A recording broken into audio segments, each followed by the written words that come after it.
Casual Magic has been brought to you by Cool Stuff Inc., where you can get cool stuff. Use the code CASUAL to get 5% off of your sale.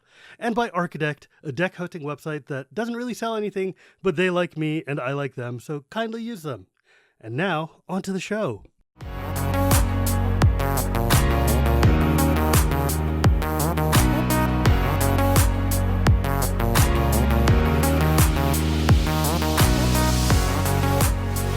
Hello and welcome to Casual Magic, the show where we talk about the fun side of Magic the Gathering.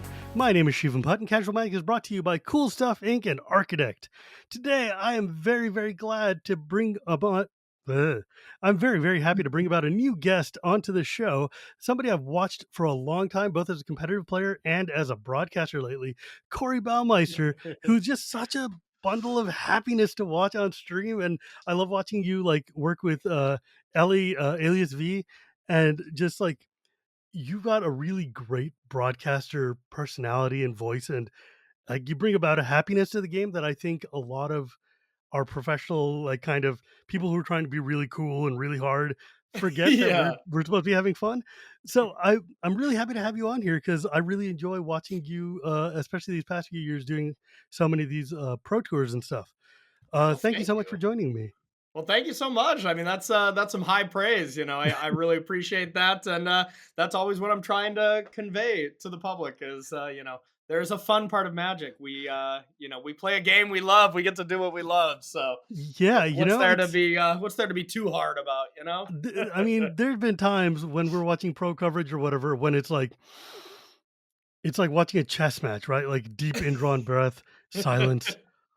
He is contemplating tapping the island. And it's like, bro, it's okay. It's fine. Yeah, I don't think I have that in me. I don't know if I can do that, especially with Ailey. We have too much fun together. Yeah. It's just two friends hanging out. So exactly. Yeah, that's been awesome. Yeah, I mean, there are times though when you watch a Shota Yasuoka match where you do kind of want to be whispery because he's got just death glare on, stone face. You're like, yes. Okay, he intimidates me, and I'll be in the booth. I mean, I don't know. There's something about Japanese control players that just got murder face, and you're just like, oh, it's yes. Please forgive me. I just want to tap this planes. He's like, no, just give up. Just give up if you're playing. I'm like, yeah, you got it. You got it. Man, so I wanted to talk about more than just your broadcast career, which has been the most recent part of this.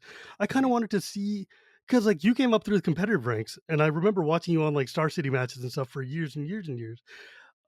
So I was wondering if we could kind of talk about how you got from there to here, because I'm always fascinated with pro stories, just because you're such a different side of Magic than I am.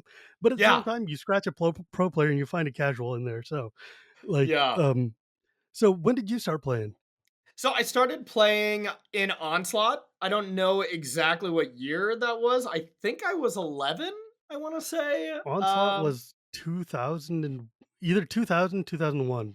2000, 2001, yeah, and I'm 31, so yeah, that checks out. I was that was about 20 years ago. So damn. Yeah, started an Onslaught when I was playing Yu-Gi-Oh on the kitchen table with my dad. We were just hanging out, relaxing, and then Brad came in and he pretty much slid those Yu-Gi-Oh cards away. He was in high school at the time. He's 5 years older than me. And just kind of slapped down Magic cards. And he's like, nah, we're trying this. It's going to be fun. My dad really liked Yu-Gi-Oh, but he just didn't have the time to, or didn't want to try Magic. So he left, and then Brad taught me the game and started it up from there. This, of course, being famed pro player Brad Nelson, who is also I was lucky enough to have been in his first or second Commander game ever when he didn't quite understand the format and used mono blue Urza, a mono blue Urza CDH deck to just raffle stomp the table. And he's like, this doesn't seem fun. This doesn't seem like the attitude we're going for. I'm like, it's not. This is, yeah, that sounds right. Hey, I'm telling you firsthand, that transition from, trying to always, no matter what, the step one of trying to win Magic games to then being like, okay, there's other ways to play Magic when you're playing Commander and not always trying to win with that inevitable goal. It's a tough lesson to learn, and I'm still learning it. So I feel for Brad, and that totally makes sense because we both love Urza. It's funny because like you and I met actually at Richmond at the Command Mhm. Fest Richmond this past summer. Um, We did. I got to play Commander with you, and you are the first person I've ever seen do a mana neutral Dockside Extortionist, where you cast Dockside, literally just got like 2 treasures off it, and we're like, I needed to fix my colors, and the other 3 of us who are like longtime Commander players are just staring at you like, bro, what are you doing? I Like, know. I wanted to go from 2 mana to 5. I had a really sweet 5 drop to play. and I it mean, was just like, it was just oh pure my god. setup turn. I have since learned that card is completely messed up, and you should usually wait a little bit. So maybe that was just my bad there. That's Yeah, for sure. that's using that Black Lotus to accelerate into Juggernaut, right? Like, I think it okay, was something like that. okay. Yeah. It was Powerful amazing. stuff. I was stunned, and I was like, Yeah. "Wow, maybe this whole being a pro Magic player is just a different world, man." But Yeah, yeah, yeah, so that was an odd one. because I actually am really curious about that. I mean, I want to talk to you about that later about what it's like to transition from I have a very set formula deck that's hitting the top of the meta that's got, Mhm. meta game calls, it's got very streamlined fluid, and then switching over to like commander versus type of I'm making a gimmick deck with ducks in it. And you're like, what? Like, because that mindset is fully different, right? Like, 100%. and approach it even makes like the same card can look completely different in pro versus in casual play. And I'm Yeah. just really curious to learn about what your take on that is, but we'll get to that in a minute. Okay, Um, okay, yeah, I got plenty to say on that, so I'll be ready for that part of this. yeah, because like, so can we talk about Brad for a second? Like, Yeah. a lot of people don't understand that you and Brad are brothers and like some of the most successful pair of siblings in Magic, next to like the Ruel brothers or like Reed and his cousin. Yeah, Um, yeah. and like, so how are you brothers? And I Yeah. hope I'm not rude to ask that. Like, No, that's not rude at all. So we are technically half brothers. So we have the mm, same dad. We have different moms.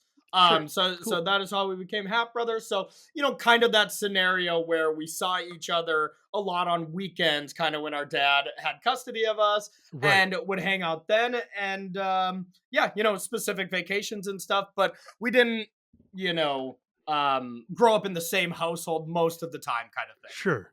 But Yeah. you Mhm. guys have a very close relationship, which is amazing. Very close. And Yeah, that's and like I fantastic to see. Yeah, absolutely. Not only just speaking of Magic here, he was obviously the biggest influence for Magic for my career, but I mean, on top of that, we just had so much fun playing Magic and stuff together.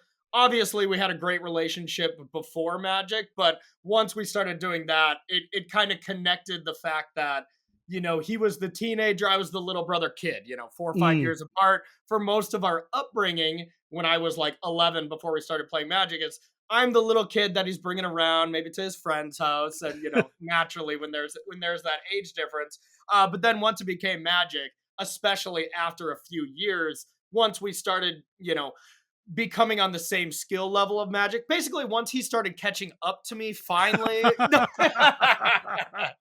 no, of course, him being the superstar that he was and is, he was always a much better player than me. I was a kid, so once we finally kind of got on that even ground, especially, then we got to share not only life as a brother together, but then got to share what was our favorite hobby, and eventually what is now both of our careers. It's yeah, taken isn't that over our amazing? lives. It is amazing. Like without Magic, I truly have no idea what either one of us would be doing. I really don't. And yeah, it's truly given us everything, including a closer bond as brothers for sure. That's fantastic. I mean, Yeah. I love to Mhm. hear that because, like, so many times you'll see things like, "Oh yeah, my brother taught me how to play, and then he quit, and then he gave up, and now I'm doing this or whatever." Yeah. And have you ever had a chance to play against him at like a at like a pro level, like Oh in a yeah. match that mattered?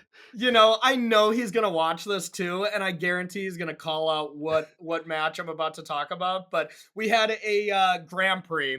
I think maybe we had played at a pro tour at like a lower stakes match, maybe like not doing that great type Mm, thing. But we played in the top four of a Grand Prix in Denver, That's And awesome. it was awesome. And this is when I was kind of rising up. He was already, up there, kind of establishing himself as one of the top notch players. But I just started having my first breakout performances. I just won GP New Jersey a couple months before. And then the week before this GP Denver, we both top eight at our first Grand Prix together in Minneapolis. So Mm. it was So a this is back in dream. 2017, 2018, somewhere like that. Yeah, yes, 2017. Sorry, I had to read the plaques. I forget. It's Oh, been too long, But yeah, it was around then, and to be honest, you brought up the Ruels earlier. The videos that we've watched. I mean, I don't know if you've seen this, but it's such an iconic video where the brothers jump into each other's arms when they figure out they both locked up the same Pro Tour top eight. yeah. When the Rail brothers saw that, and it was just a moment where like we looked over at each other and we're like, we're gonna do that. And GP Minneapolis was the first time we did that. And then the next weekend is GP Denver.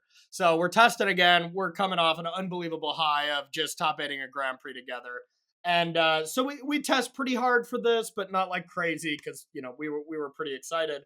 And it was me, Brad, BBD, best buds at the time, still are, and we practiced a lot for this Grand Prix, and we end up being 3 out of the 4 people in the top 4 of this Grand Prix. That's rad. So we're losing our mind. Like, we are just like, okay, we did it. We kind of built this deck out of nowhere too, which ended up being pretty much stock of Teamer Energy, a fun little deck. Oh, I love You that remember deck. that one? Yeah. Oh my god, I love that deck so much.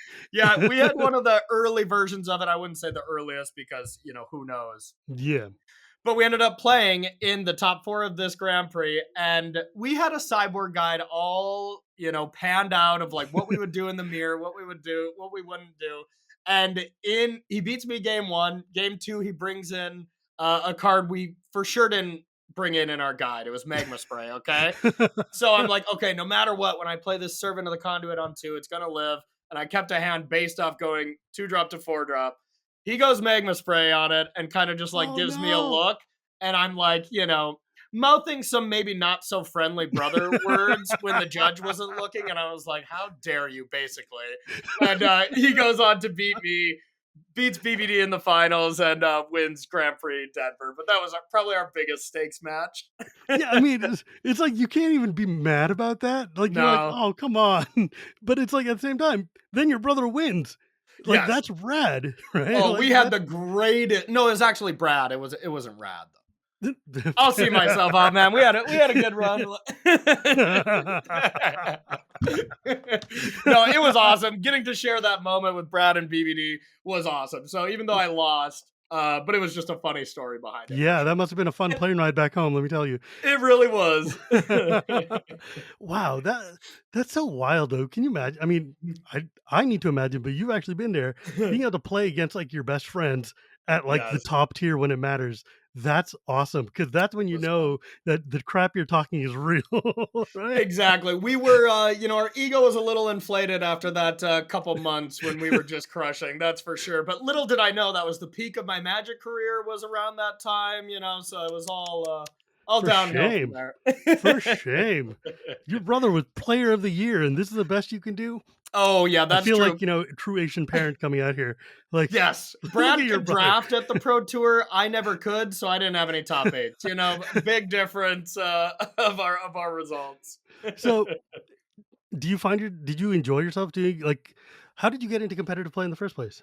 So that's another kind of fun story here. It was me and Brad on the PTQ grind all the time. He was playing a lot more and really trying to establish himself as a pro player and really was hungry for it. He had a Mm, Magic Online name, FF Freak, which is incredibly popular even yeah. before he was a pro. And he top eighted a ton of PTQs in a row, but kind of ended there. Like kept Mm, losing in the top 8 kind of thing. And then we finally went to a PTQ in Winnipeg, Canada, because we lived up in North Dakota for most of our life. And I don't know if you've been, way up north in the winters before. Like you're out of what, California? I could be yeah, I wrong. live in the Bay Yeah. Area.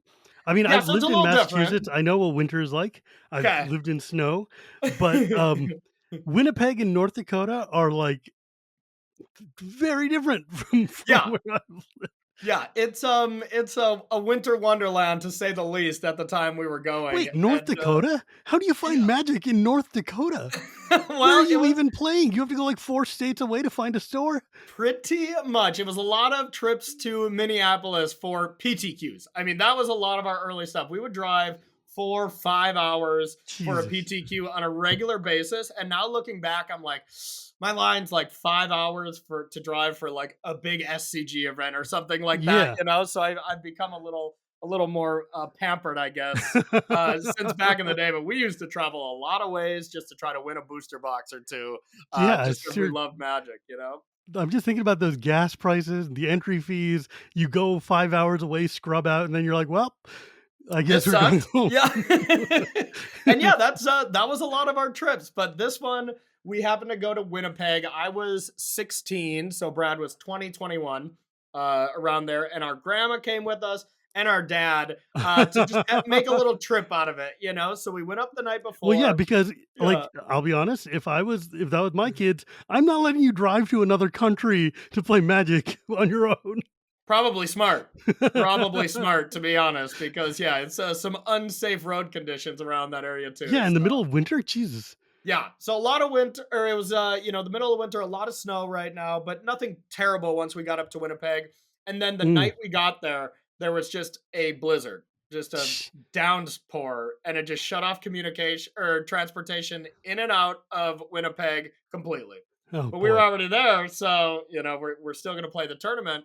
End up going to this PTQ, which used to be pretty large at the time. There were around 200 players, something like that. Yeah, that was back when PTQs were, like, one event for, like, a big One. region and not just any store can have a Exactly. PTQ type of thing, right? Exactly, and just one person gets the win. This is before PPTQs, Yeah. RCQs, any of those systems that kind of helped prevent the like you said, the driving up, a bunch of miles and stuff, and then doing bad, having that feels bad, and then just driving home type of things. That Mm. was kind of what they were trying to correct. But this is still at that time, and it ends up being 31 players or so that were in this PTQ. Oh. And I'm this kid, I'm this child in the eyes of everybody else, right? So I'm playing Yeah. extended. Have you heard of that one? That's an old format there. Proto-modern. It was like 5 years or 6 years or something of sets you could use. Yes. Yeah, I don't even remember exactly what you could do at the time, but It was like some yeah, whatever. It's like yeah, it's yeah. basically if you imagine like Pioneer or Modern or just like triple standard or something like that, right? Yeah, Like it was tough, I don't yeah, even know what closely to compare it to now because the power level of cards has gone up so much. Like it's just so tough it's to decide yeah. what's more powerful.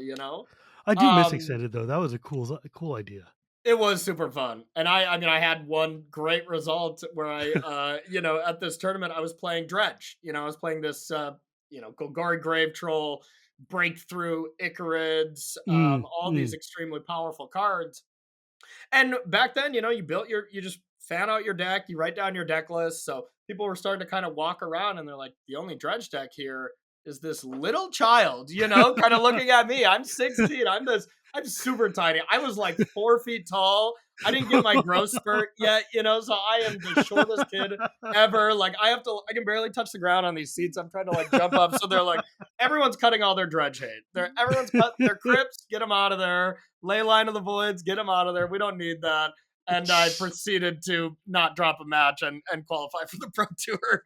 That's funny as hell. Those Yeah. guys must have been sitting there just like tearing their fingernails out, going like, "What are you talking about? How are we losing to this kid?" Exactly. And then Brad was sitting next to me as I'm, kind of about to win, and he's just shaking his head. He just couldn't believe at the time that I got there before he did. Yeah, it must have been like getting Yeah. clocked by Dana Fisher or something at a tournament, right? Yeah, like I've lost just to Dana Fisher for sure. Her elf stacks are nothing to it's joke no about. They're joke. good. Yeah, Yeah, like you'll sit she's there and you'll be like, "Oh, look, a tiny little elf is walking up." She just yeah. will run you into the ground with a smile on her face and give you a Yep. hug afterwards. You're like, "I don't know what happened, but I'm dead." Exactly. She's crushing it now with green devotion decks. Oh yeah, She's got her theme she likes, but she's good at it. I'll give her yeah. It that. is. It is a little problematic because it's very easy to meta against her. You know what's Yeah, going yeah. to go. There you go. Oh man, that's wild though. Like driving up to Winnipeg, which is in the middle of Canada. It's like in the middle of like Yep. the plains of Canada. It's like the big oil city, and then like going there, and I guess the blizzards kept all the locals at home too.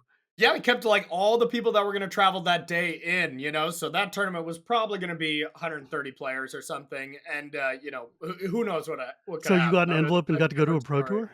I got an envelope, got to go to the pro tour. I was still 16, so I Oh had to boy. have a parent with me and go to Pro Tour Hollywood in '08 was my Oh, was my that must have first been one. rad. It was cool. It was cool. Yeah, I had a blast. You get to fly to go play Magic in Hollywood, and it's like big stars and fancy. Yeah. Brad was Yeah, calling me in between rounds, like, "Okay, did you beat that person? I saw you were playing against Kenny Oberg. Like, did you win? Did you win?" Like, just the most excited, sideline cheerleader for me ever, and that's how we've both been to each other. that's Always awesome. each other's biggest fan. So now, given that, like, so you had a pretty like, I mean, you weren't a top tier pro, but you were Mhm. always there because I know I've seen you, and because I used to watch like stream.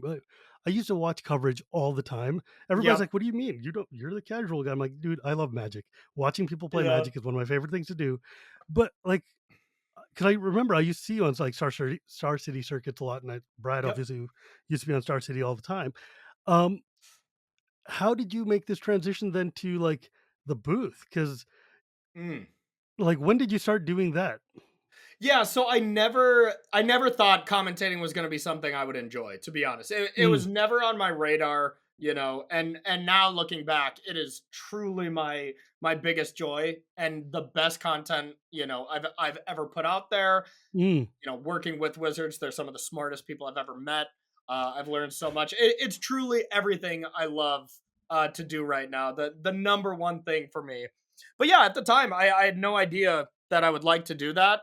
Um, I was kind of in the back of my mind, or like, without thinking about it, training for it, mm, over the years. Every Pro Tour Sunday, me and my testing team would sit down. Back when they had big viewing areas of the top eight, we would watch right. it and be like, wow, I think, they left a little percentage points on the table. You should have played that. We were doing those kind of things, Mm, which is kind of the building blocks for commentating, yeah, like, without really knowing it. exactly, like, I've always found that interesting because when you look at the highest tier of players who are sitting there Mhm. who are incredibly good at this, and then, like, the days they scrub out and you hear them actually talking, and you can see the thought processes, they're watching some like, a John Finkel play, they do something, and, like, you, the layman, is just watching this going like, "That was amazing," and they're like, "Oh, yeah, but if he had actually sequenced that slightly differently and put this spell in front of that, you would've Yeah. gotten this many," like, and you Yes. I Nassif is wouldn't the have king ever at that. seen that. Nassif is the king at that. He'll break everything down. He'll like be racking his brain, be like, yeah, I should have did this. So I'm like, Yeah, but should have Nassif is did also, this, this, like, and this. one of the Yeah. greatest to ever play the game. Yes. There's probably some correlation here. I will agree, Yeah, Shivam. I mean, I like one thing I like to do is I like to watch LSV stream. And when I watch Yes. LSV stream, it's amazing because he is giving full on pro tour level running commentary of his own plays Hmm. while playing, while interacting with chat, which is like impossible. Yeah. And the fact that he can sit there and look at like a deck blindly and say, like, okay, well, he's got a 3% chance of having the elf in his hand right now. So if I Hmm. make him discard it, then I can, and you're like, how do you even know he drafted that? This isn't even in the same pod as you. And it's like, ah, well, Yeah. but like that is a skill. And I've tried to do commentary on like Magic tournament before, and Mhm. it is hard.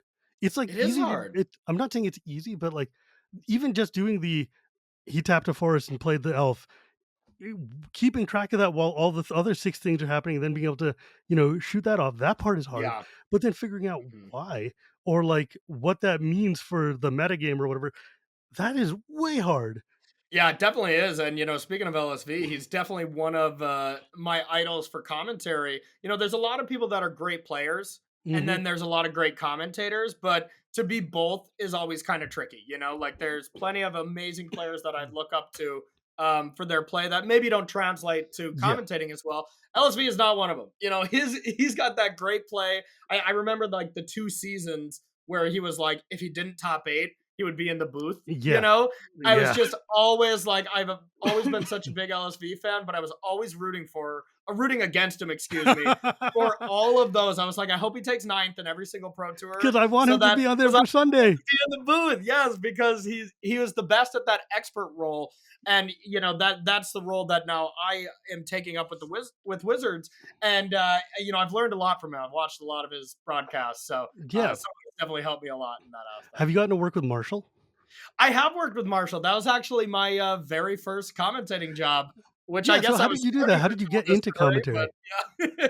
So I was where did it begin? Paul Cheon messaged me, who pretty much handles all of the the hiring of commentators, stuff like that. Paul does Mm, a lot of things at Wizards, and does a great job over there.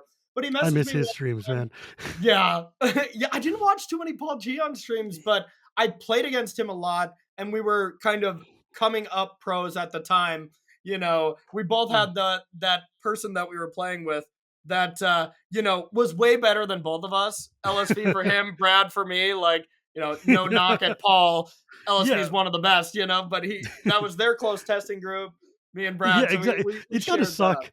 It's gotta suck when, like, your playtesting partner is, like, Hall of Fame tier, because that's Yeah, when you're like, "Oh, I don't know how good I am.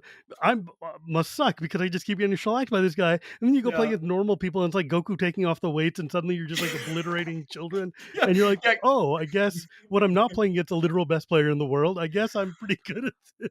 Yeah, it's really instead of like, just a normal testing table when you're playing against people of that level, it's testing in the hyperbolic chamber. So that's Yeah, that's a right? perfect analogy there. Yeah.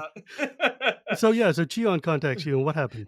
Yeah, so he contacted me, and there was these MPL or MPL Weekly, I believe that's what it was called.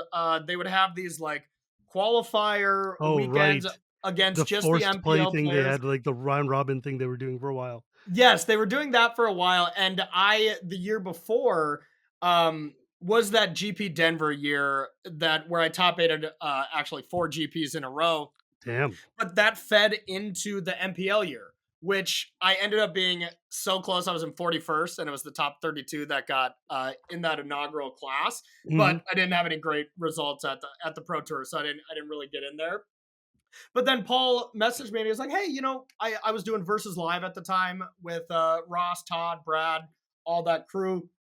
And he was like, you're talking and playing your games there. It's not necessarily commentating, but was interested in seeing if those skills translated. So he's like, we'll Huh. have you up there. It'll be you're gonna be up there commentating with one other pro player, which was Shahar Shenhar, and then Becca Scott and Marshall Sutcliffe, where it was our crew for one of these. And I went up there and it was me and Marshall, and I didn't really realize that I would like it so much until I was doing it. And like one round in after shaking off the nerves. And when you get to commentate with Marshall, it's a 100% cheat code for anybody who's Oh, never, yeah. Oh, yeah. been able to do this. He's so good at, feeding you great questions, setting up the expert role player, and He it's almost effortless. he's, like, the best setter I've seen for this, Yes. like, in terms of volleyball. He's not gonna spike the ball at you, but he's gonna make sure that Yes. the shot you take is going to win the game every time. Like, Exactly. he's just fluid and smooth and Yeah. pivots so well, Yeah. so effortlessly. I don't know, I mean, I'm an unabashed Marshall fan, and he's Same. just incredibly good at what he does. He's one of, seriously my biggest Magic inspirations right now. Mm. Him, Rich Hagan are the two people that Oh I, god, I I love collect Hagen so more much. information from, and valued their time and opinions more than anyone these days. Sure. But yeah, I mean, working with Marshall, he knows how to spike as far as the commentating goes, but he knows that's not his role. His role is to set the people up. So Yeah. Marshall knows so much about Magic and stuff, but he knows exactly what his role is and who he's setting up. So he's always selflessly spike or bumping so we Yeah. can spike It's so as the funny, like, casters. because when people are like, "God, Marshall's so dumb, he's asking such stupid questions." I'm like, "You guys don't even understand You how guys just important don't that get is." it. I know. I've gotten that so many times too. It's like, it's like, why doesn't he know about that? It's like, he does. He does. He's setting You this might not, up. though. And Like, then you as the audience gets to all learn together because of this way that he's laid it yeah, out. it's Yeah. like Yeah. the expert, I mean, the play-by-play person has to know the matchup as well as the expert does. Like in and Exactly. out. Yeah. You need to know because you 100%. need to know what cards are coming. You need to know how to be able to read them, say them, announce the plan as they're playing it, right? Like, Yes. but I mean, 100%. Yeah. you've been mostly doing the expert role, which is like Yeah. basically sit there like if Marshall is telling you what happened or Alias, she's really good at that role Mhm. too. They're telling you Great at like, it. okay, Yeah. these are the cards on the table. Queen of You're the one. play-by-play, I call her, to be fair. Yeah. Oh yeah, She's for she's sure. awesome. I love her so much. She's a She's so genius. great. But like, yeah, your job is to be like, this is why they did that. This is what's coming in the deck. So Mhm. how do you prepare for something like that? How do you know what a player is Yeah. going to be doing?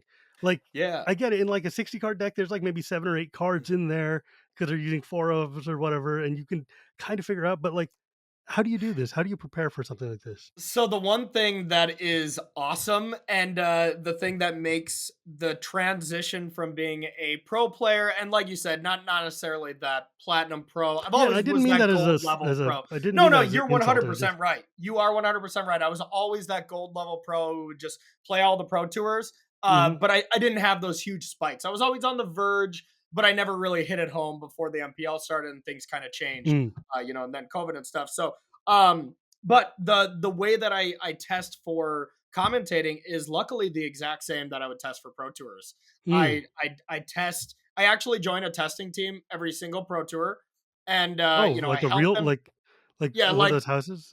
yep, one of the houses. LSV's team quite a bit. Ely Cassis, I get on that team, but I like to bounce from a lot of different teams for a couple reasons. For whatever kind of storylines are big at the time. Mm, Like there was David Inglis and kind of the Zoomer team that was been yeah, a really exciting story. So I tested with them a couple pro tours ago, and it's great for a couple reasons. One, I I'm a decently valuable asset to them with being on testing teams, for years. Luckily being on some of the best testing teams there are because of Brad, mm. mostly. Like I won't get you wrong that I got to be on a lot of good teams when I was not quite at that level at the early stage of my Sure, career.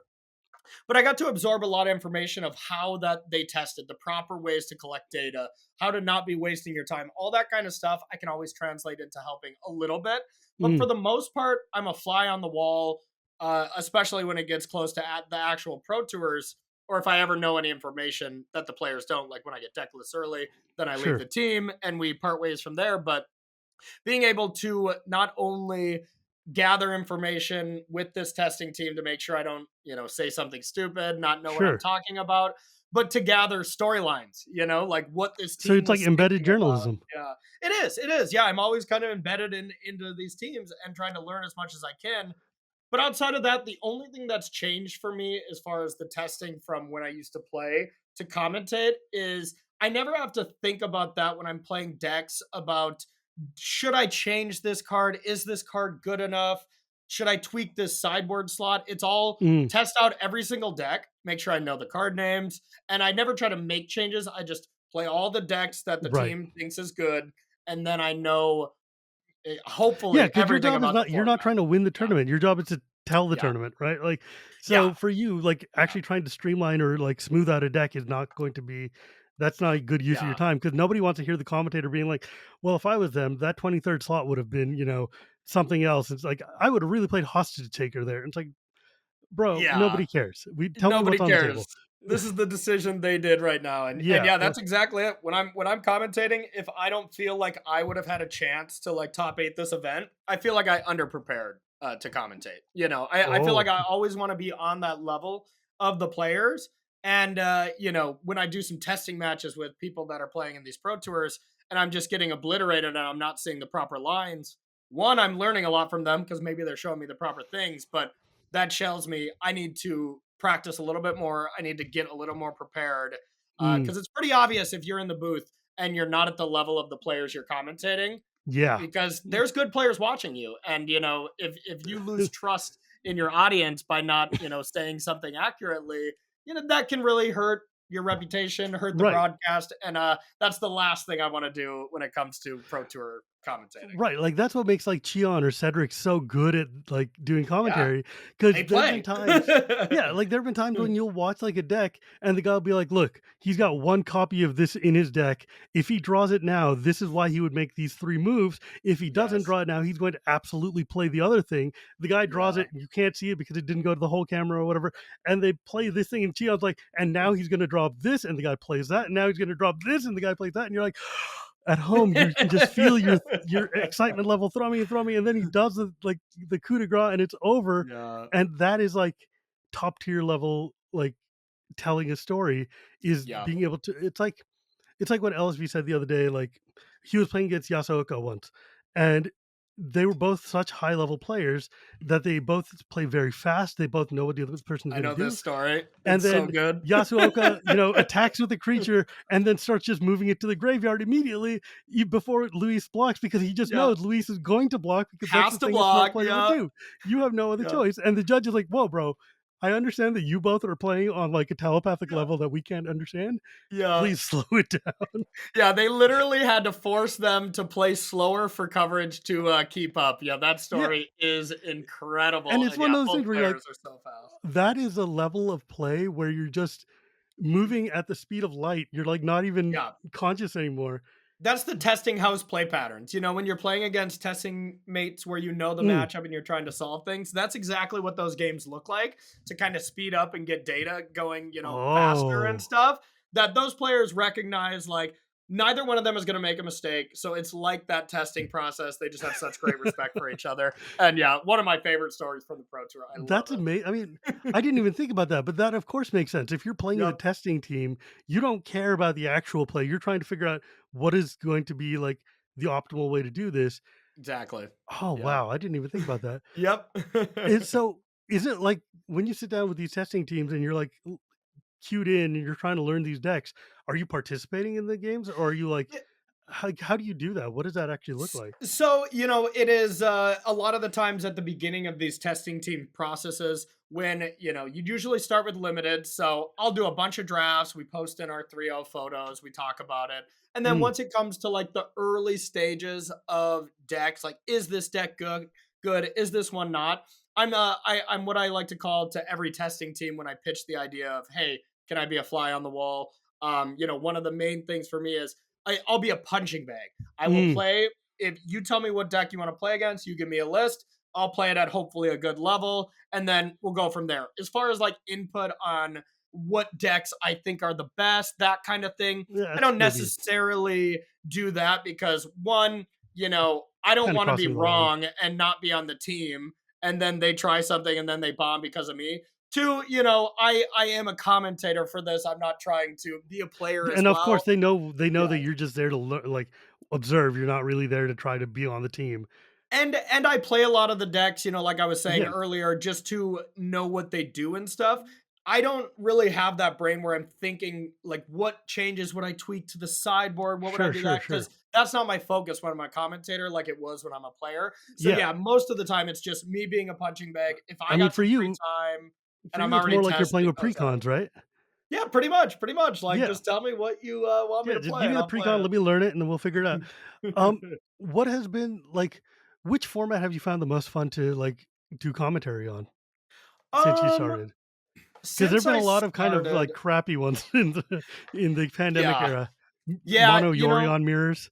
oh yeah. I mean, and if I saw another Heart's Desire and Love Struck Beast, I think I was gonna Oh god. vomit. The every time I saw an Edgewall Innkeeper mirror, I thought I was going to puke, but I had to be very excited about it. I loved playing That those, was always a tough one. Yeah, playing them were pretty fun. There was a lot going on, but but those yeah. got to be a little repetitive since that was in standard for a long time. And yeah, I mean, I started commentating my first pro tour or my first pro event was supposed to be Austin uh in April of 2020. Oh That was supposed geez. to be my first destination commentating event. Anyone want to guess why we didn't get to do that Pro one? Tour You living know, room. Let's go. Exactly. So besides that first MPL Rivals thing, that was my only in-person thing, and that was we flew to Burbank, went in a little hotel, Yeah, and not even a hotel. It's like a garage. All the studios there. You just go in this really creepy garage. You're like, am I at the right place? And you Yeah, walk in, right. and it's like, And it's okay, this freezing is a cold. studio. Yeah, it's cold, but it's a cool studio inside.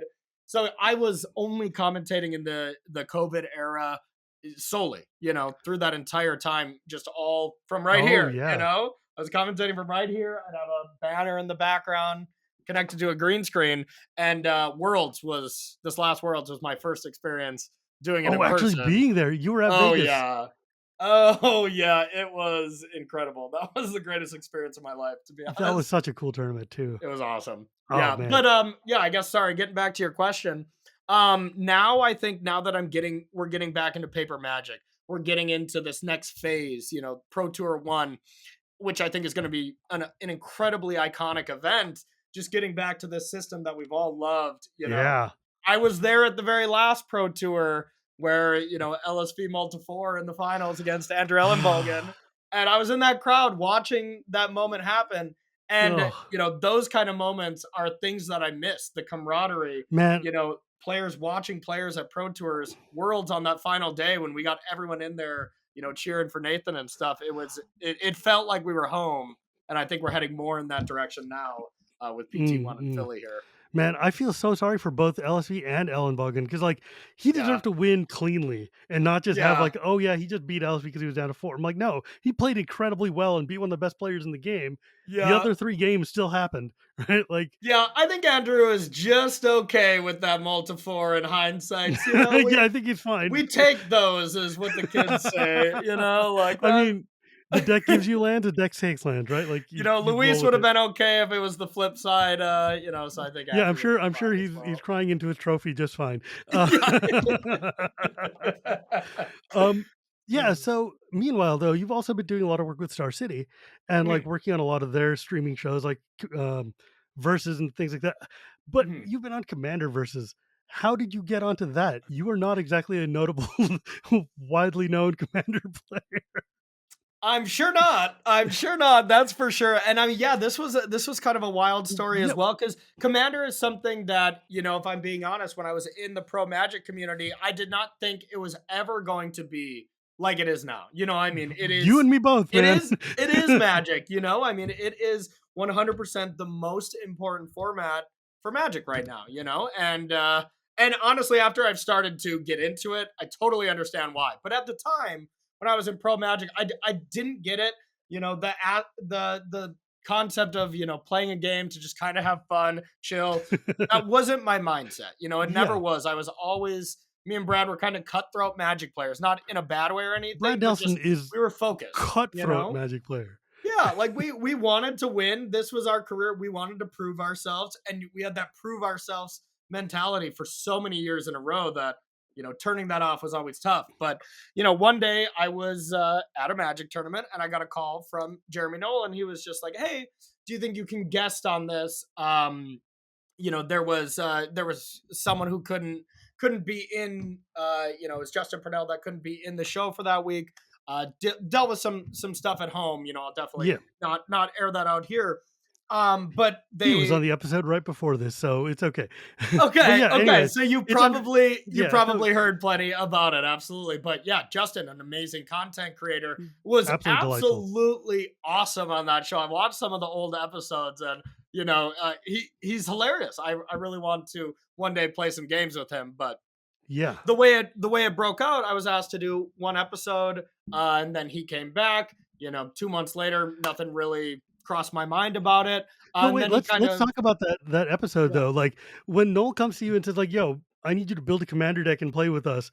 Yeah. What are you even thinking? Because you're like, you're a pro player, you're a hardcore pro player, and he's like, Yes. "I need you to make a goofy singleton deck." Yes, yes. Well, first I prefaced with, "Hey, I'm I'm a competitive player. I don't know how to build goofy singleton deck." Basically, exactly what you said is pretty much what I said to him. It's like, just so you know, this is completely out of my realm. I'm gonna be bad. I'm gonna be out of my element. And he's like, "No problem. Have fun." And one behind the scenes look at Commander versus. Luckily, we don't have to build out of our own cards. They have Yeah. such an inventory. Well, I mean, We can it's just Star order City. You have every something. card you need. Yes, believe it or not. So I found a deck that I really liked for that. I thought it looked cool. It was one of my, a commander I like. I don't really remember it offhand what my first Yeah, one was, but it's fine. yeah. But like the game dynamic though of commander versus like single player, how did you find that transition of dealing with the fact that there's three other people you have to deal with now, and there's Yeah, like stacks get very large and the politics get weird, and you don't have just one person to bingo. knock down to zero from 20, right? Like Bingo. The one thing that got me the most is exactly what you said, the politics of it. I had never been used to that, and just like I'm just like, what do you mean you're attacking me because I'm wearing a blue shirt, Steven? Like what? What? Like those kind of things actually it right away, if I'm being honest, it was kind of like I would be salty if there was kind of like some weird reason that I was being attacked that didn't make any sense besides like I was feeling it, you know? the wind blew in this direction. Sorry. Exactly. And Stephen Green, God, I love him to death, but he is the king of spite when it comes to that. So he'll attack me because I like told him I didn't like his shoes 3 weeks before that or something, like some kind of weird reason like that. Yes. So that was something that was the hardest thing to get used to, and even still something I struggle. The comments definitely lets me know when I'm Mm. being too spiky, or like not being the best receptive to being politicked on for 2 episodes in a row or something like that. But I feel like I've grown and conditioned to, all right, I just want to do cool things, have fun, and since I've been doing that, I've been especially enjoying it even more. But honestly, from episode one, I was like, wow, this is incredibly fun. And it opened my eyes to a new way of play Magic that I Yeah. truly love now. One thing I've learned, because I've talked to a lot of pros who've like not necessarily switched over, but have started dabbling in Commander or started just playing with 100 cards and just trying to understand and see Yeah. what everybody. Because it's wild. Like the pandemic opened the eyes of so many people who were like, "There's only 60 card Magic, vintage, modern, standard, whatever." And suddenly Yes. they're like, "What do you mean that like the vast majority of people are playing these like 99 cards led by some garbage 12 drop that nobody's ever going to draft ever?" And it's like, Yeah, well, yeah. that garbage 12 drop is like the best card in the format, so maybe let's chill. But Yeah. but it's like, one of the things they've all come to realize, like, wait, you mean I can just play like my favorite cards from it whenever, all the Yeah. time, and just put them in a deck where they can do cool things? And I'm like, yeah, yeah, you can. Like, remember that awesome standard deck from Masks Block that you really liked? You Yeah. can rebuild it and just add all of the random changelings and rebels since then, and have your Lin Civi deck do what it's going to do. And they're like, Yeah. that's I mean, mind you, there are the times when I talk to pros like Sam Black or something or Reed Duke or whatever, and they're like, "Yeah, my first commander deck was blue black hand trash, like hand destruction, land destruction, control with like a 1/2/2 to win." And I'm like, 120 life is hard to get through with just 1/2/2. Yeah, be like, you got to understand the dynamic change from this, because that's the same. It was, even for me, it was just like I played a lot of counter spells and removal spells. I'd play like 20 in each deck, and I'm like, oh yeah, this isn't as good when I'm only countering or doom blading one out of the three opponents I have to beat. So Right? that was a tough lesson for me to learn as well. I'll be like, all right, removal. I'll think about some like built-in creature removal that like also progresses to the board. I'll play some of that, but I don't play as many Doom Blades these days as my first couple shows. I mean, look, I'm not saying don't play any single target removal. You got to get rid Yeah. of their commander or their big like thing that's got 800 tokens on it. Sure. Yes, yes. But not I 20 of them in a deck, which Yeah, I was kind of doing, you right, know? but maybe you don't need to play Brawl Oops All Spells Commander. You're like, Yeah, we don't good yeah, point.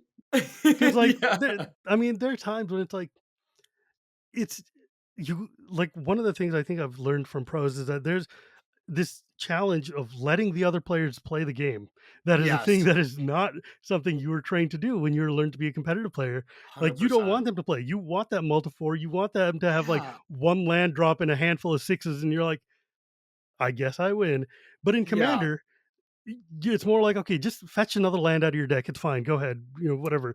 Just Yeah. grab the Soul Ring, please. I don't want to just watch you discard cards all day. Yes. And so, have you like, as you've been exploring more Commander or more casual play in general, what sorts of things have you learned from like the two mindsets that are different, or that you can take from competitive mindset, or even that you've had to unlearn to play Commander? Yeah, plenty of them that I've had to unlearn, not too much. There's definitely things I've had to learn as well, but a lot of bad habits I've I mean, had to it is still Magic. get You know how to play Magic. It's off. not that different. Exactly. Yeah. I Yeah. mean, kind of the things you were saying, like, letting players play it out, kind of thing. Where I think for the first 10 games or so, if there was a player on the table that was like a huge threat, I would spend a turn, maxing out to specifically kill them, Mm, and then go from there with the other players instead of like kind of attack here and there, and together as a group, the biggest threat, players kind of neutralize yep. throughout the Yep. thing. And especially that is an important lesson to learn when you are doing it for an audience. So when I'm doing it on Commander versus, I'm especially notable of that. It'll be like after an episode, be like, all right, we probably shouldn't have killed Jeremy this early. We are a show where we're trying to be entertaining. And I was just like, yeah, Yeah. you were doing so many big things. I got scared. Yeah, So I think, that is a big problem. Like playing for yes, content versus playing for fun is a it's a big very difference. different world. Very different world. And I mean, yeah, you want to translate, you want to show off some cool plays, you want to show that, but you that is one tough thing that I've had to learn because all the content I've been making versus live versus commander versus live is me and one other person. We're Mhm. actively trying to destroy each other every Right. single game, but we're trying to make it informative. But if I have a chance to destroy you or completely destroy you, I'm going to completely destroy you in that game, Right. and all the people I'm playing against are doing the same. Right. Commander versus much different, where I'm not trying to do that. And I think the biggest thing for me was cards that you should or shouldn't kind of play. Mm. I would like check out a bunch of different commander sites. I think the number one that I think has been the most popular or helpful for me, EDH Rec. I don't know if Well, you, yeah. yeah, You don't know if I I don't know. know if you, of course, Yeah, have yeah, you heard of Scryfall? Yeah, it's like yes, it's a great yeah, data. No, EDH Rec is like the Bible for commander players. It's kind of yeah. just where we go all the time. Yeah, I don't know why on earth. I'm so used to talking to like competitive match player. Like, have you heard of EDH Rec? Like, it's my Bible, basically. But yeah, talk to someone with Commander, they're gonna slap me. Like, of Have course, I I've heard heard of about this. EDH? This is the best thing. But yeah, EDH Rec has been like the holy grail of getting me help with Commander. There's so many deck Yeah. lists I can check out, and I'll check something and I'll be like, okay, this deck looks pretty cool. I'll be like, this deck looks cool. This one looks a little better. I'll be like, ooh, I'm gonna choose that. This got some good cards. And finding the restraint to like cut Mm. Cyclonic Rift, Yeah, cut serious. cut Jin Cataxian from my list. Oh god. These cards that I've played, and I'm like, okay, this is a bad experience.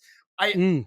I think it was like 4 weeks ago. I now learned I can no longer play with a devastating combo. That after I got done with this, all three people in Commander Versus just looked at me and like shook their heads, and I'm like, okay, I've learned my lesson. And it was, I don't know what this card is called. It is like 4 mana. All your creatures get +1/+1 and infect. Oh god, Triumph of the Hordes? Triumph of the Horde. I played that and Craterhoof Behemoth in one turn, Oh, and bro. I did not make any friends, and I didn't make any friends in the YouTube comments. Or the universe. Some of my friends unfriended me. People walked up to me on the street, slapped me in my face. This was the general reaction of me doing that kind of thing. So stuff like that, I've Look, learned to pull you get to back pick from a little either. You bit. get to have Triumph or Crater Hoof. You don't Yeah, get to have both. That's just yes. rude. Yes. Now I'm on a Craterhoof and Triumph ban. So if I play a green deck, Jeremy's gonna look and be like, okay, well, let's take this out. No. Yeah, I mean, like, I love Crater Hoof. It's a good cleanup for a lot of my decks, but it's at the same Yeah. time, it is one of the most like people find it to be a very irritating finisher just because Yeah. it's like hitting the end. It's like I've decided the game is over, Crater Hoof. Yeah. But at the same time though, like my deck needs to win and I'm playing a bunch of 1/1s. So Yeah. Crater Hoof. And I think if I was not making content while playing, I think that's definitely fine to have something as a way to end. Because I've also played those games, especially at the Command Fest that we were at together. I played Commander day and night. And while I had a lot of fun games, I definitely had a few where it's like an hour and a half. And that's just a little too long for someone who, has ADHD quite a bit, where I can't sit Right. still that often. That's why Magic has always been something that has been so great for me because it's always I'm always doing something, so it helps keep my focus. But Commander, if it's a slow game, it can be a little bit slower pace. So some of those times, like I struggle with Yeah, staying, as somebody with attentive. ADHD who also, like, basically exclusively plays Commander, Yeah, yeah, sometimes you're like, "Okay, look, I'm going to be playing Wordle on my phone. Let me know when you're done with your yeah. turn." It's Someone not gonna behemoth be me, rude. please. Yeah. Yeah, I'm like, "Just look, you're deep in the tank, there's something going on." And, I mean, I've been responsible for this too. I built a Nira deck, which is a blue-red deck that's Nira is a card that basically when you cast a spell, you can bottom it and instead flip over the top card and find a permanent and put that into play. It's really Wow. chaotic, really fun, and I play like a bunch of like ponders and preordains and whatever. It's just like a chaos orb every time, right? It's Yeah. pretty much like that, and it's hilarious. But I mean, you pull out Consecrated Sphinx or Mind Over Matter, whatever. Oh, God. But the problem is, like, I had a bunch of cards which were like, when you cast a spell, X, Y, and Z triggers, and you get like, all your young pyromancers and your all these things and all this crap is coming on the table. And I play a spell, and I'm like, okay, now I need like a minute or three to figure out what the hell just happened. And it was the first time I'd played the deck, and I was like, okay, I need to learn this before I can bring it to another table because this Yeah. isn't fair to you guys to watch me for like half an hour sit and sort out 300 triggers. And I cut a bunch of cards out of it because I'm like, this is just not it's not fun for the other 3 people at the table Yeah. to watch me try to understand this garbage pile I've built up. I don't know, man. I've played exactly one commander game with you, and I don't care if you took 5 minutes a turn. You're so fun to play with that I can imagine everybody at the table was probably okay with it. You're probably overstating it a bit. Yeah, That's very kind of you to say. yeah. All right. Well, you know what, man? It's been an absolutely delightful conversation. And I really enjoy watching you play Magic and talk about Magic because you bring this energy to the game that I strive to bring, that I really enjoy watching, which is just happiness. We're happy to Yes. be here. This is cool. This is awesome. And we're Mhm. excited and we love it. And I think we could do with more of that in the community and Yeah. less just like, oh man, can you believe that guy played that card again? Yeah. It's so tired. It's like, dude, we're playing cards. This is This is our awesome. We should be hobby. This happy. is our hobby. Yeah. Right? Like, 100%. yeah. Yeah, and I mean, one thing I'll definitely say before we wrap this up, being at that one command fest in Richmond, Mm. seeing the amount of yellow shirts around there, the casual Magic shirts, and seeing the fan base that you have accrued and stuff, it was truly awesome to see. And to meet all these players because all these people that were wearing your shirt, I don't know if it was just like Michael Jordan special stuff when he drank it out of the water bottle. When people put on that shirt, they were happy, positive people. They were, I met so many great people that looked up to you so much. So, it was a honor to be on this podcast with you, and I love what you do as well. So That's this was great. Yeah. I'll be honest, that day was one of the best days I've ever had when I'm just there, I'm like, oh my god, these people are all wearing something that I made. Yeah. Holy crap. But You were red in the cheeks. I remember. You oh were yeah, oh blushing. god, You were blushing. oh Yeah. yeah, it was amazing. But you know what, man? This has been delightful. And if people want to find your stuff or do you do things that are yeah, actually you do. Yeah, if people want to find you or find your Yeah. stuff, where can they go? So yeah, I got a lot of different platforms here, and we definitely have a little bit of opposite platforms here. I still do focus on competitive a decent amount, as Mm. well as Well, commander you versus and do that kind of stuff. But yeah, Twitter you can find me at Corey Baumeister. I have a LinkedIn thing that goes to all my stuff there. Twitch you can find me at Corey B underscore MTG. I have a Patreon where you can go patreon.com/Corey BMTG. oh, I I've should been advertise my loving. Patreon too. Yeah, you can change it. I learned it. It's pretty easy Oh, neat. to change. That's been a lot of fun too. Just bringing players that are trying to aspire to be a little bit better, qualify for RCQs. I'm doing a new thing where once people qualify for the RC, I'm going to start my own testing team within the Nice. patron for the people that are qualified and kind of be the helm of it. Teach That's so people how to cool. structure a testing team and then kind of let them loose, and give them the tools for success. So a lot of exciting work I've been doing on the Patreon that I'm excited about. And then YouTube, you can find me at Corey Baumeister as well, where I put up a decent amount of videos Yeah. per month. I Yeah. do enjoy watching you stream a lot. It's a lot of fun because Thank you. I I don't like watching Commander streams very much because I do that all the time. I don't need to watch it, but I You like need a to mix watch. up, yeah. I like to learn from other sides of Magic, and so I really do enjoy listening to your streams a lot. I appreciate Because that. like when I'm working, I just throw them on the background, and it's just great. Awesome. But my friend, if you want to find me, you can find me at Girapuri Gears. You can find this podcast anywhere podcasts are sold, or at Cool Stuff Inc. on Tuesdays, or at YouTube every Thursday. Thank you, EK, and now including my face. And remember, my friends, it is not magic without the gathering, and we will see you next time.